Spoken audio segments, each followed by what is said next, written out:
Chapter 2. The Atrocity at the Museum.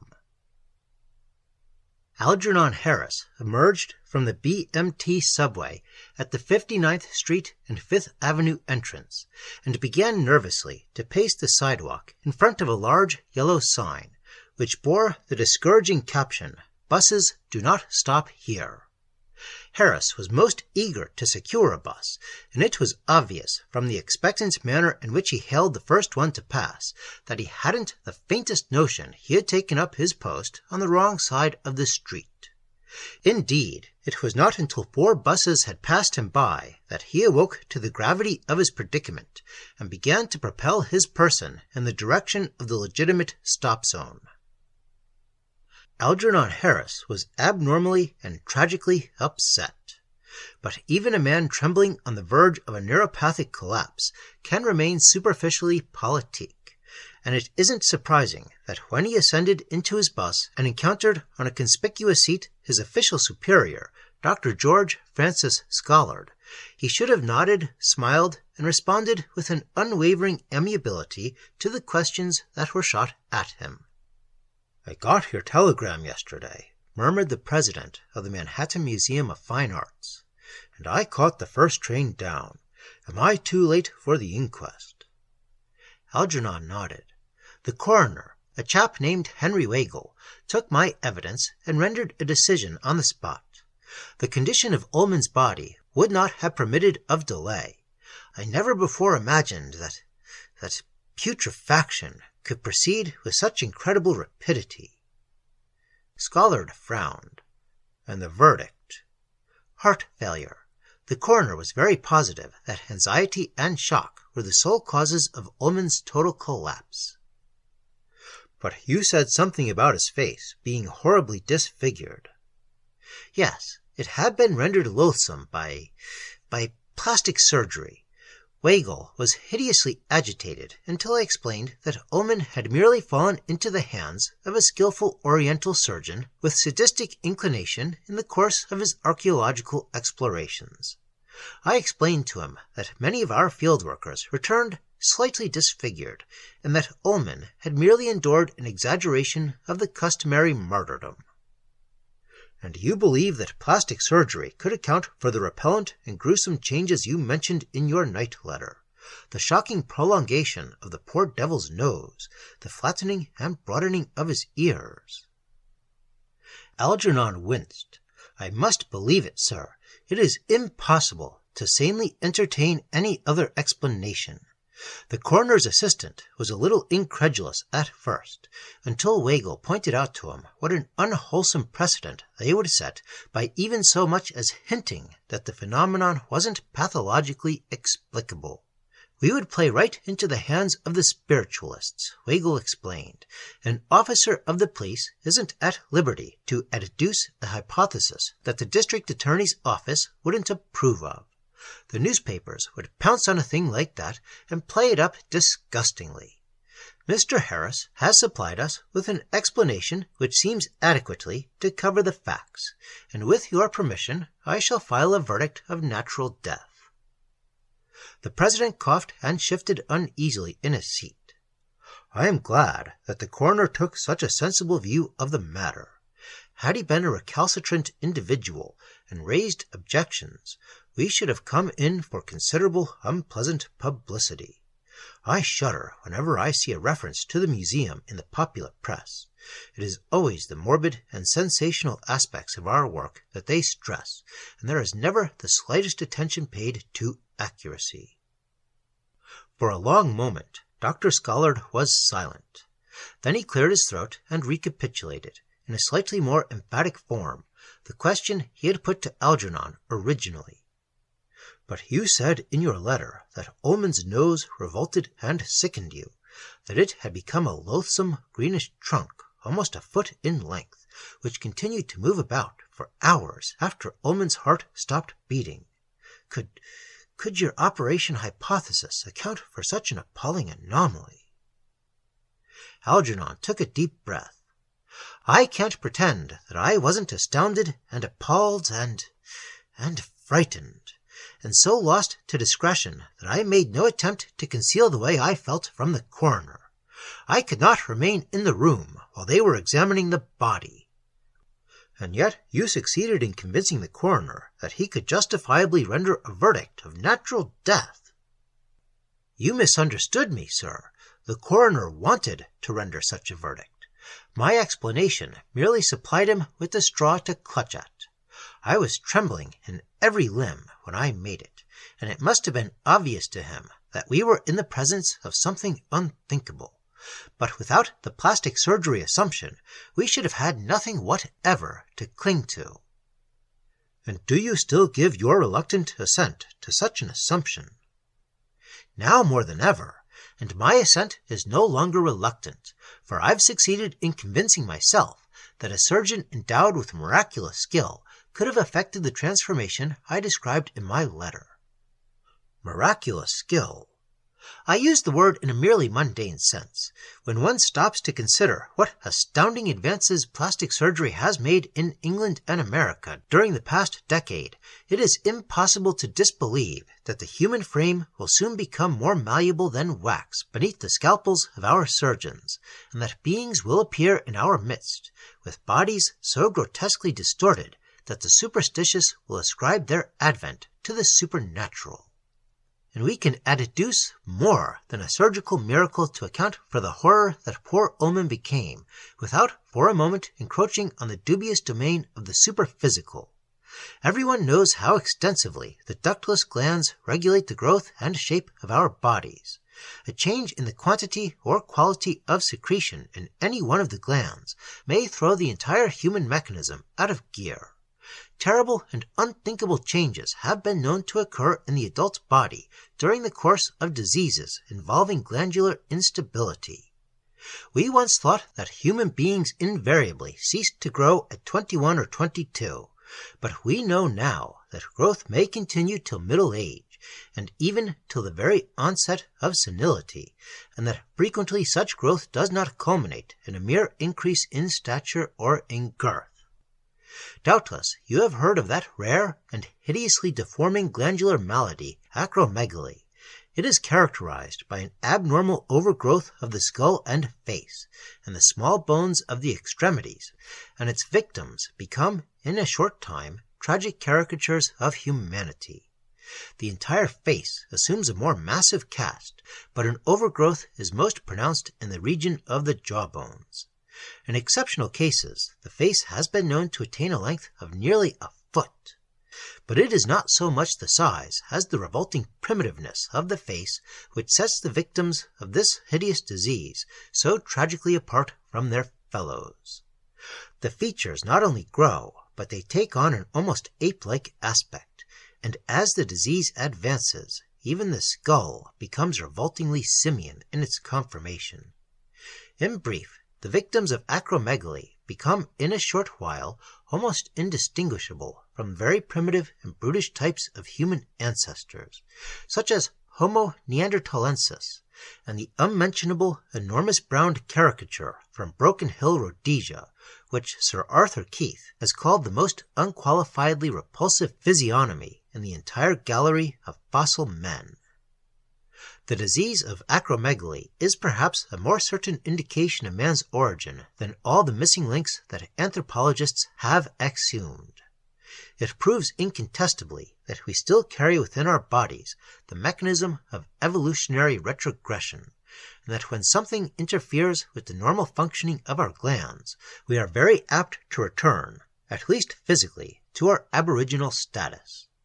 And since we know that a mere insufficiency or superabundance of glandular secretions can work such devastating changes, can turn men virtually into Neanderthalers, or great apes, what is there really unaccountable in the alteration I witnessed in poor Ullman? Some Oriental diabolist, merely 10 years in advance of the West in the sphere of plastic surgery, and with a knowledge of glandular therapeutics no greater than that possessed by Doctors Noel Paton and Schaeffer, might easily have wrought such an abomination. Or suppose, as I have hinted before, that no surgery was involved, Suppose that this fiend had learned so much about our glands that he can send men back and back through the mists of time, back past the great apes and the primitive mammals and the carnivorous dinosaurs to their primordial sires. Suppose, it is an awful thought, I know, suppose that some creature closely resembling what Ullman became was once our ancestor, that 100 million years ago a gigantic batrachian shape with trunk-like appendages and great flapping ears paddled through the warm primeval seas, or stretched its leathery length on banks of Permian slime. Dr. Scollard turned sharply and plucked at his subordinate's sleeve. "There's a crowd in front of the museum," he muttered. "See there." Algernon started, and, rising instantly, pressed the signal bell above his companion's head. "We'll have to walk back," he muttered despondently. "I should have watched the street numbers." His pessimism proved well-founded. The bus continued relentlessly on its way for 4 additional blocks, and then came so abruptly to a stop that Dr. Scollard was subjected to the ignominy of being obliged to sit for an instant in the spacious lap of a middle-aged stout woman who resented the encroachment with a furious glare. "I've a good mind to report you," he shouted to the bus conductor as he lowered his portly person to the sidewalk. "I've a damn good mind." "Let it pass, sir." Algernon laid a pacifying arm on his companion's arm. "We've got no time to argue. Something dreadful has occurred at the museum. I just saw 2 policemen enter the building, and those tall men walking up and down on the opposite side of the street are reporters. There's Wells of the Tribune and Thompson of the Times, and—" Dr. Scollard gripped his subordinate's arm. "Tell me," he demanded, "did you put the statue on exhibition?" Algernon nodded. "I had it carried to Alcove K, Wing C, last night. After the inquest on poor Ullman, I was besieged by reporters. They wanted to know all about the fetish, and of course I had to tell them that it would go on exhibition eventually. They would have returned every day for weeks to pester me if I hadn't assured them that we'd respect the public clamor to that extent at least. Yesterday afternoon all the papers ran specials about it. The News Graphic gave it a front-page write-up. I remained at my office until 11, and all evening, at half-minute intervals, some emotionally overcharged numbskull would ring up and ask me when I was going to exhibit the thing, and whether it really looked as repulsive as its photographs, and what kind of stone it was made of, and, oh God, I was too nervous and wrought up to be bothered that way, and I decided it would be best to satisfy the public's idiotic curiosity by permitting them to view the thing today. The 2 men were walking briskly in the direction of the museum. Besides, there was no longer any necessity of my keeping it in the office. I had had it measured and photographed, and I knew that Harrison and Smithstone wouldn't want to take a cast of it until next week. And I couldn't have chosen a safer place for it than Alcove K. It's roped off, you know, and only 2 paces removed from the door. Cinny can see it all night from his station in the corridor. By the time that Algernon and Dr. Scollard arrived at the museum, the crowd had reached alarming proportions. They were obliged to fight their way through a solid phalanx of excited men and women who impeded their progress with elbow-thrusting aggressiveness, and scant respect for their dignity. And even in the vestibules they were repulsed with discourtesy. A red-headed policeman glared savagely at them from behind horn-rimmed spectacles, and brought them to a halt with a threatening gesture. "You've got to keep out," he shouted. "If you ain't got a police card, you've got to keep out." "What's happened here?" demanded Algernon authoritatively. "A guy's been bumped off. If you ain't got a police card, you've got to—" Algernon produced a calling card and thrust it into the officer's face. "I'm the curator of archaeology," he affirmed angrily. "I guess I've got a right to enter my own museum." The officer's manner softened perceptibly. "Then I guess it's all right. The chief told me I wasn't to keep out any of the guys at work here. How about your friend?" "You can safely admit him," murmured Algernon with a smile. "He's president of the museum." The policeman did not seem too astonished. He regarded Dr. Scollard dubiously for a moment. Then he shrugged his shoulders and stepped complacently aside. An attendant greeted them excitedly as they emerged from the turnstile. "It's awful, sir," he gasped, addressing Dr. Scollard. "Sinny has been murdered, knifed, sir. He's all cut and mangled. I shouldn't have recognized him if it weren't for his clothes. There's nothing left of his face, sir." Algernon turned pale. When did this happen?" he gasped. The attendant shook his head. "I can't say, Mr. Harris. It must have been some time last night, but I can't say exactly when. The first we knew of it was when Mr. Williams came running down the stairs with his hands all bloodied. That was at 8 this morning, about 2 hours ago. I'd just got in, and all the other attendants were in the cloakroom getting into their uniforms. That is, all except Williams. Williams usually arrives about a half hour before the rest of us. He likes to come early and have a chat with Sinny before the doors open." The attendant's face was convulsed with terror, and he spoke with considerable difficulty. "I was the only one to see him come down the stairs. I was standing about here, and as soon as he came into sight, I knew that something was wrong with him. He went from side to side of the stairs and clung to the rails to keep himself from falling, and his face was white as paper." Algernon's eyes did not leave the attendant's face. "Go on," he urged. "He opened his mouth very wide when he saw me. It was like as if he wanted to shout, and couldn't. There wasn't a sound came out of him." The attendant cleared his throat. "I didn't think he'd ever reach the bottom of the stairs, and I called out for the boys in the cloakroom to lend me a hand." "What happened then?" "He didn't speak for a long time. One of the boys gave him some whiskey out of a flask, and the rest of us just stood about and said soothing things to him. But he was trembling all over, and we couldn't quiet him down. He kept throwing his head about, pointing toward the stairs, and foam collected all over his mouth. It was ghastly. 'What's wrong, Jim?' I said to him. 'What did you see?' 'The worm of hell,' he said, 'the devil's awful mascot.'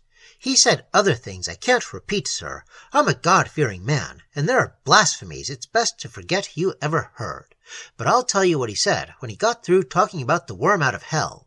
He said, 'Sinny's upstairs, stretched out on his back, and there ain't a drop of blood in his veins.' We got up the stairs quicker than lightning after he'd told us that.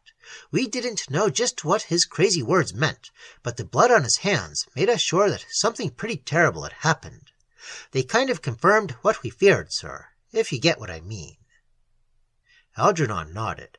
"And you found Sinny dead?" "Worse than that, sir. All black and shrunken, and looking as though he'd been wearing clothes about 4 sizes too large for him. His face was all gone, sir, all eaten away like. We picked him up, he wasn't much heavier than a little boy, and laid him out on a bench in Corridor H. I've never seen so much blood in my life. The floor was all slippery with it, and the big stone animal you had us carry down to Alcove K last night was all dripping with it, especially its trunk. It made me sort of sick. I never like to look at blood." "And do you think someone attacked Sinny?" "It looked that way, Mr. Harris, like as if someone went for him with a knife. It must have been an awful big knife, a regular butcher's knife. That ain't a very nice way of putting it, sir, but that's how it struck me. Like as if someone mistook him for a piece of mutton." "And what else did you find when you examined him?" "We didn't do much examining. We just let him lie on the bench till we got through phoning for the police. Mr. Williams did all the talking, sir." A look of relief crept into the attendant's eyes. The police said we wasn't to disturb the body further, which suited us fine. There wasn't one of us didn't want to give poor Mr. Sinny a wide berth. "And what did the police do when they arrived?" "Asked us about 1,000,000 crazy questions, sir. Was Mr. Sinny disfigured in the war? And was Mr. Sinny in the habit of wearing a mask over his face? And had Mr. Sinny received any threatening letters from Chinamen or Hindus? And when we told them no, they seemed to get kind of frightened. 'If it ain't murder,' they said, 'we're up against something that ain't natural. But it's got to be murder. All we have to do is get hold of the Chinaman.'" Algernon didn't wait to hear more. Brushing the attendant ungratefully aside, he went dashing up the stairs 3 steps at a time. Dr. Scollard followed with ashen face. They were met in the upper corridor by a tall, loose-jointed man in shabby, ill-fitting clothes, who arrested their progress with a scowl and a torrent of impatient abuse. "Where do you think you're going?" he demanded. "Didn't I give orders that no one was to come up here? I've got nothing to say to you. You're too damn nosy. If you want the lowdown on this affair, you'll have to wait outside till we get through questioning the attendants." "See here," said Algernon impatiently. "This gentleman is president of the museum, and he has a perfect right to go where he chooses." The tall man waxed apologetic. "I thought you were a couple of newspaper Johns," he murmured confusedly. "We haven't had anything remotely resembling a clue. But those guys keep popping in here every 10 minutes to cross-examine us. They're worse than prosecuting attorneys. Come right this way, sir." He led them past a little knot of attendants and photographers and fingerprint experts to the northerly part of the corridor. "There's the body," he said, pointing toward a sheeted form which lay sprawled on a low bench near the window.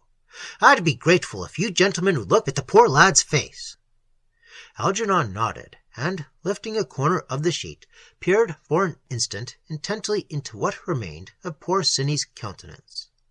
Then, with a shudder, he surrendered his place to Dr. Scollard. It is to Dr. Scollard's credit that he did not cry out. Only the trembling of his lower lip betrayed the revulsion which filled him. "He was found on the floor in the corridor about 2 hours ago," explained the detective. "But the guy who found him isn't here. They've got him in a straitjacket down at Bellevue, and it doesn't look as though he'll be of much help to us. He was yelling his head off about something he said came out of hell when they put him in the ambulance. That's what drew the crowd." "You don't think Williams could have done it?" murmured Algernon.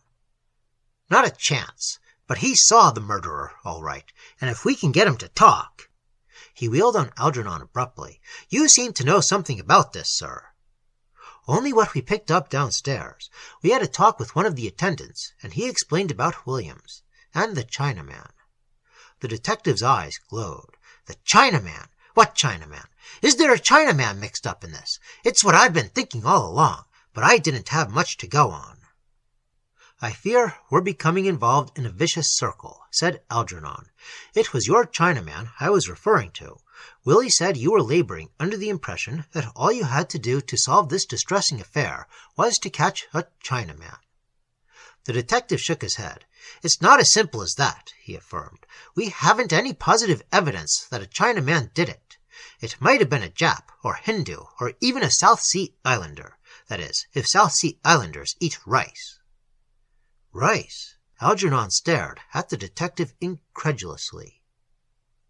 "That's right, in a bowl with long sticks. I'm no authority on eternalogy, but it's my guess they don't use chopsticks much outside of Asia."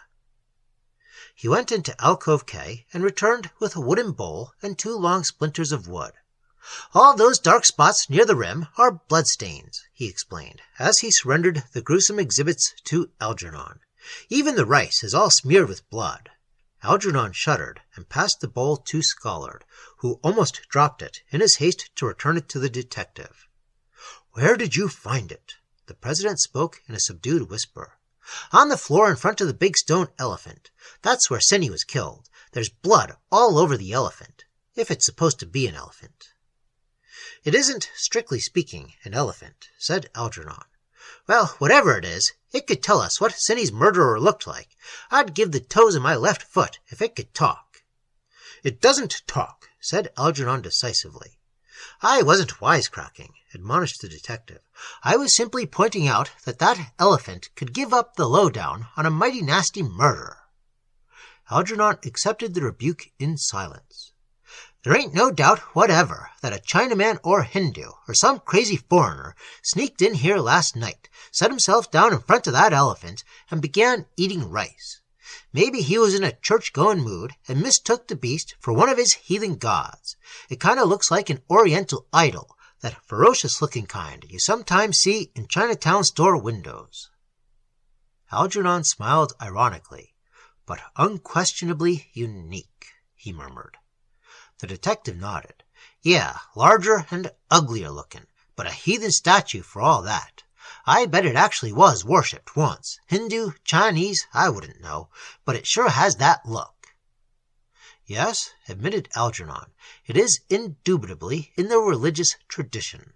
For all its hideousness, it has all the earmarks of a quiescent Eastern divinity. There ain't anything more dangerous than interfering with an Oriental when he's saying his prayers, continued the detective. I've been in Chinatown raids, and I know. Now here's what I think happened. Cinny is standing in the corridor, and suddenly he hears the Chinaman muttering and mumbling to himself in the dark.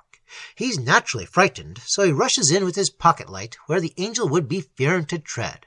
The light gets in the Chinaman's eyes and sets him off. It's like putting a match to a ton of TNT to throw a light on a Chinaman when he's squatting in the dark in a worshipful mood. So the Chinaman goes for the kid with the knife. He feels outraged in a religious way, isn't really himself, thinks he's avenging an insult to the idol. Algernon nodded impatiently. There may be something in your theory, Sergeant, but there's a great deal it doesn't explain. What was it that William saw? Nothing but Cinny lying dead in the corridor. Nothing but Cinny looking up at him without a face, and that awful heathen animal looking down at him with blood all over its mouth. Algernon stared. Blood on its mouth? Sure, all over its mouth, trunk, and tusks. Never seen so much blood in my life. That's what William saw. I don't wonder it crumpled the kid up. There was a commotion in the corridor. Someone was sobbing and pleading in a most fantastic way, a few yards from where the three men were standing. The detective turned and shouted a curt command. "Whoever that is, bring him here!" Came an appalling, ear-harassing shriek, and two plainclothesmen emerged around a bend in the corridor with a diminutive and weeping Oriental spread-eagle between their extended arms. "The Chinaman!" muttered Scholar in amazement. For a second, the detective was too startled to move, and his immobility somehow emboldened the Chinese to break from his captors and prostrate himself on the floor at Algernon's feet. "You are my friend," he sobbed. "You are a very good man. I saw you in Green Fire Dream. In Dream, when big green animals come down from mountain, I saw you and Gautama Siddhartha. Big green animals all wanted blood, all very much wanted blood. In Dream, Gautama Siddhartha said, they want you. They've determined they make you all dark fire glue." I said, "No, please," I said. Then Gautama Siddhartha let fall Jewel of Wisdom. "Go to museum. Go to big museum round block, and big green animal will eat you quick. He will eat you quick before he make American man dark fire glue." All night I have sat here. All night I said, "Eat me, please." But big green animal slept till American man came. Then he moved. Very quickly he moved. He gave American man very bad hug. American man screamed, and big green animal drank all American man's blood. The little Oriental was sobbing unrestrainedly. Algernon stooped and lifted him gently to his feet. "What is your name?" he asked, to soothe him. "Where do you live?" "I'm boss big laundry down street," murmured the Chinaman. "My name is Si Ho. I'm a good man, like you." "Where did you go when the elephant came to life?" The Chinaman's lower lip trembled convulsively. "I hid back of big white lady." In spite of the gravity of the situation, Algernon couldn't repress a smile.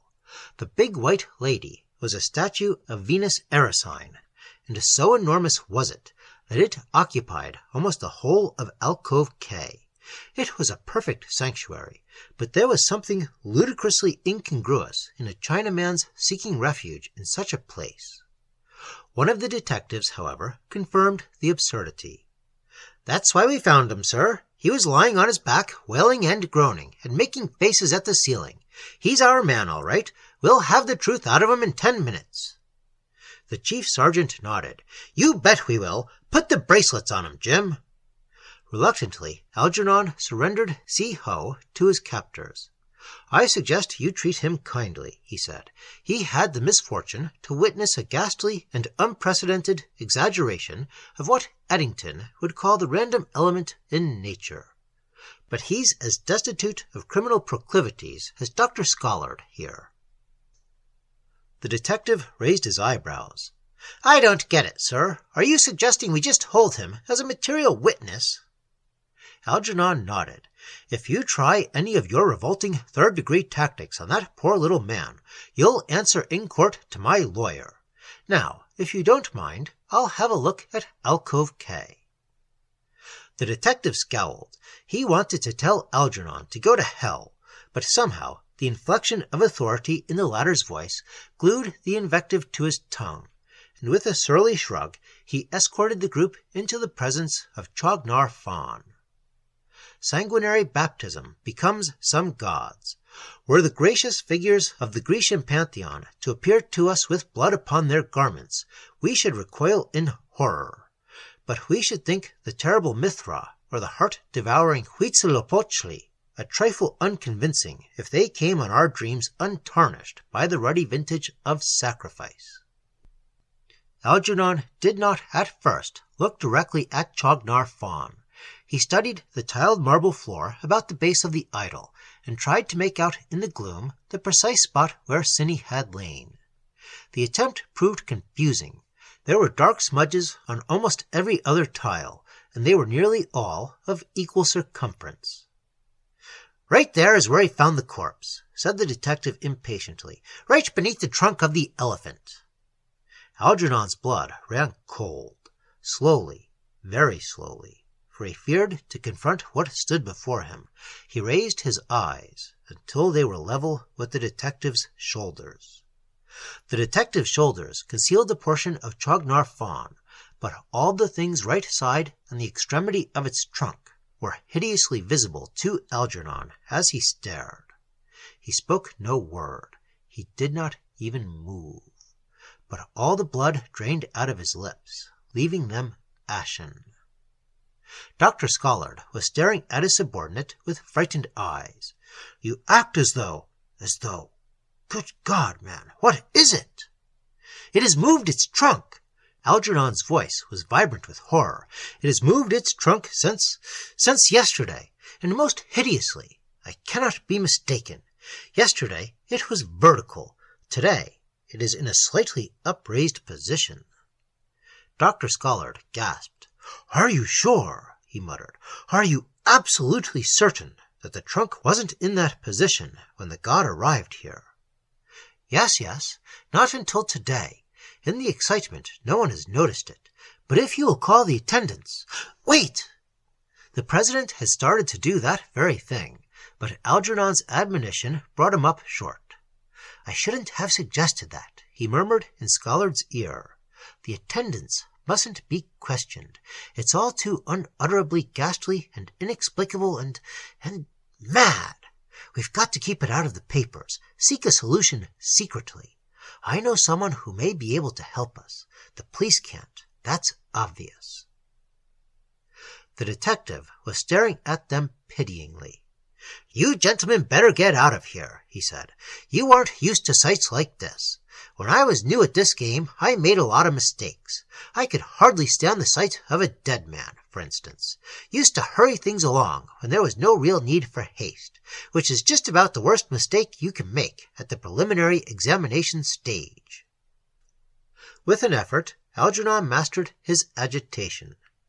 "You're right, Sergeant," he said. "Dr. Scollard and I realize that this business is a little too disturbing for sane contemplation.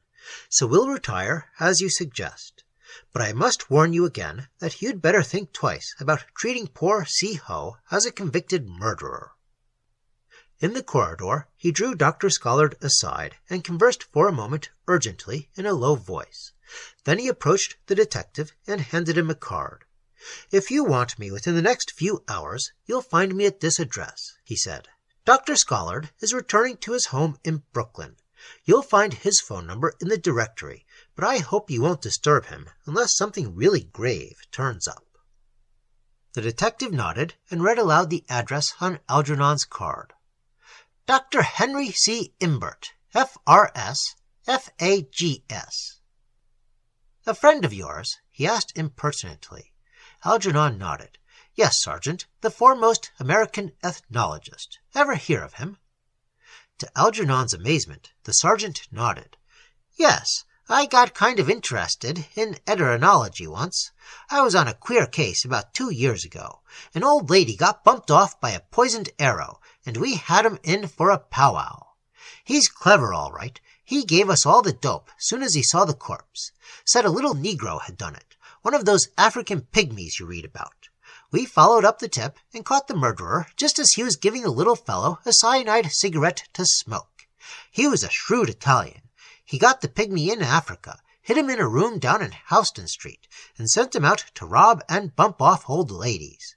He was as spry as a monkey and could shimmy up a drainpipe on the side of a house in 10 seconds. If it hadn't been for Imbert, we'd never have got our hands on the guy that owned him. Dr. Scollard and Algernon descended the stairs together. But in the vestibule they parted, the president proceeding down the still crowded outer steps in the direction of a bus, whilst Algernon sought his office in Wing W. When Imbert sees this, Algernon murmured, as he extracted a photograph of Chognar Fawn from his chaotically littered desk, "He'll be the most disturbed ethnologist that this planet has harbored since the Pleistocene age."